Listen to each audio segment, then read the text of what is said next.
How to tell if your shock is leaking air,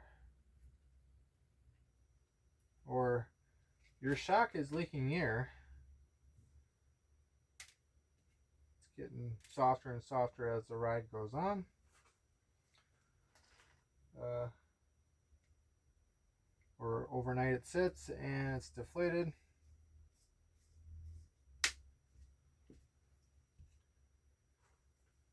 And you want to check some things out. Customer issue with this one. Shock's losing air.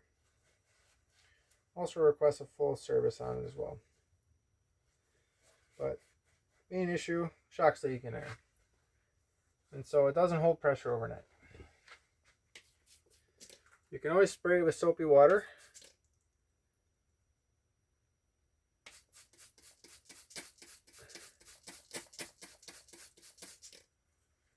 Bubbles, like the kids that you get, kids bottle of bubbles from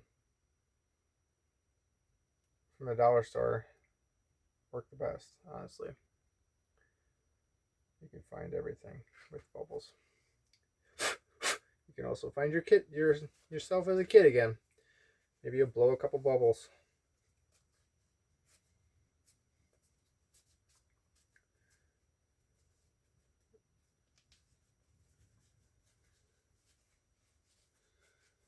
But going back to this leaking air.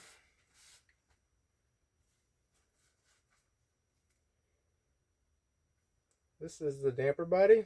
The damper body is super critical. It doesn't have any issues at all. No scuffs, no scratches. Reason being, this is an external quad-ring seal that's basically down here. And that basically, as the shock compresses, it's sliding over this damper body, and this damper body is the sealing surface. So it is outside, exposed to the elements. That's not usually good. That's not great because you want it to be protected. The downside. Another thing to check is the Schrader valve. So that's like the quickest, easiest, cheapest fix you can do. Replace the Schrader valve. Don't forget your pump. Don't forget to check your pump. If you have another pump to check, it might be blowing off while you're installing it. It might be blowing off and losing pressure as you're releasing it. If you ever wanted to measure the air pressure loss also inside the shock over an extended period amount of time, don't leave the shock pump connected. You got seals in here, seals in here. There's basically a seal back here also where the actual piston is. The gauge might potentially leak. I mean, these things aren't necessarily meant to hold pressure. They're just made to make pressure or increase pressure. So don't really just leave that on there. I know it's a good thought. It doesn't really work in theory though, in practice. So if all that's checking out good, the Schrader valve's been replaced, you spray it down with soapy water and you're not really seeing bubbles or anything. And you spray it down with and you leave it sit overnight. You can also submerge your shock too. I don't necessarily like to do that too much unless you're really trying to find something. The damper body's good, but you can submerge it in water. And submerging in water is just like submerging a tire on a car in water. You can see bubbles come out of it where it's leaking.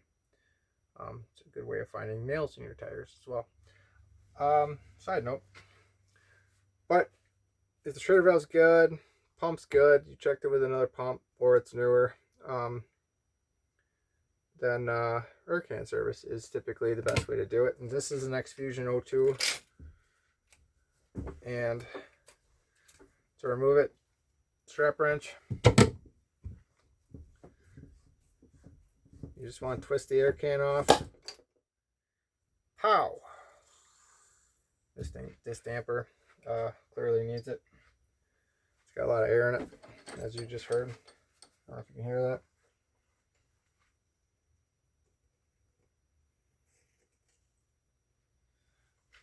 It's also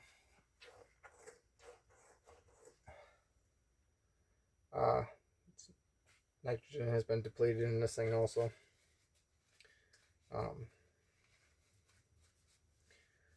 The way you can tell if the nitrogen's been depleted, high pressure nitrogen gets filled in port. I have videos on that.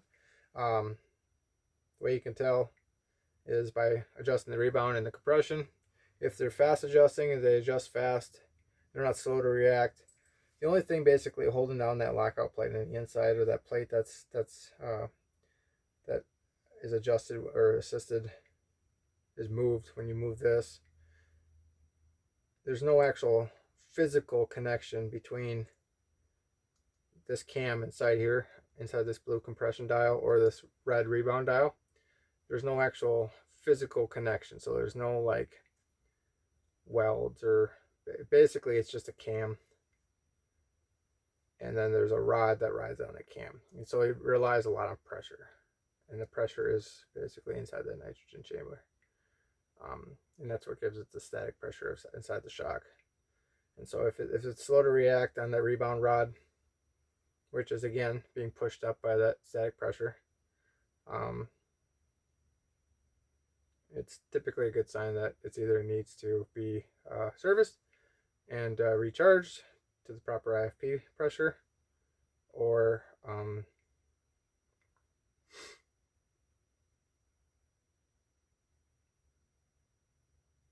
it's got the proper pressure in it, and the seal inside there is causing too much drag, which again causes you to believe that it needs a full service. So that's a good way of knowing that it needs a full service.